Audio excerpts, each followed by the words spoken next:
okay. I'm exhausted. I know. Gosh. Oh, they already have it. Yes. Love it. Yes. Do you feel the love? Lionel. I feel the love. Last time we were all I feel together. the love. We were all together at Jimmy Kimmel's show, and you announced this book. And was it finished yet at that moment? No. Right. No, it was not. And let me just tell you something.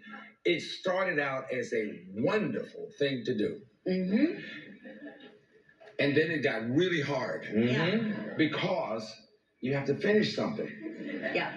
I'm not good at finishing. Yeah. So they said, and we want to hear all the stories. 400 pages. We want to hear all the stories. 5, 7, 8. Yeah. Right. I walk in, 1,000-page book. I'm ready to be, this is War and Peace. Right. We've got everything, right? And then they said, we have to cut things out. Like what? Yeah, right. So now we are cutting it down. I'm not enjoying this. And then you have to go back and remember things that you never want to think about again in your life. Right. Can you tell us about your parents and when they passed away? No, I don't want to talk about that. Right. Yeah. And then, so as time went on, I'm now with my friends out in public, and I'm crying like a baby at the table. They said, Lionel has a problem. No, it's just that I'm writing this book. I'm so glad it's finished, but the reception has been bad. When we saw you, you had the 1,000-yard stare of a person in the throes of writing a book. Yeah. On a deadline. And the problem that really bothers me is it's not like a listening party where it's 3 minutes and 45 seconds. Sure. Is a record. 3 minutes and 45 seconds. Yeah. This is 2.5 years of putting this book together. And then people walk up to you and say, oh my God, I read the book and let me tell you about that story you told. And I go, how do you know that about me? Then you realize, oh, it's in the book. It's in the book. Right. Yeah. Well, the book is beautifully written. No surprise, you are a masterful writer.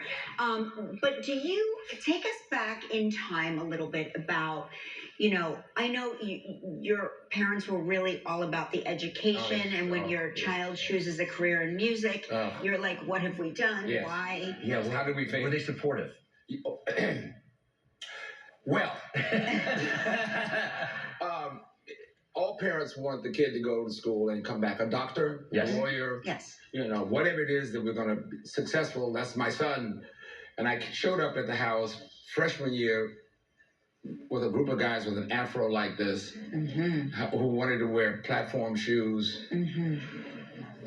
And so it got to be to the point where my father just couldn't understand, but he'll get it out of his system. Right. You understand how that works? Let him get it out of his system. And then we went out on tour, found of all things the Jackson 5 to go out on tour with. Wow.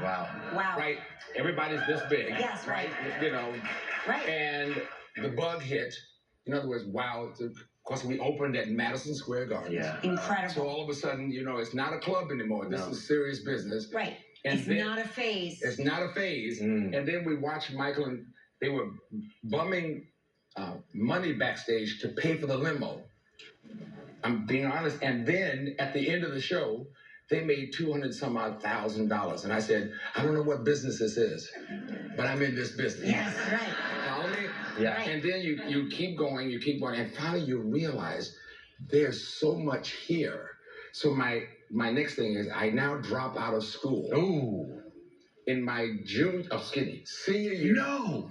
Senior year, first semester, senior year. Did you make a promise that you go back and finish? Yes, but before that, it's the death threats. So I got to tell you, you asked me how were my parents. My mother was a loving person. Grandma was a loving person. Yes. My dad was a terrorist. Right. So my dad has that great line where there he is, and he said, son, you have 2 or more kids for the ignorant factor. He says, we have now discovered the ignorant factor. No, he was because he's clear about education.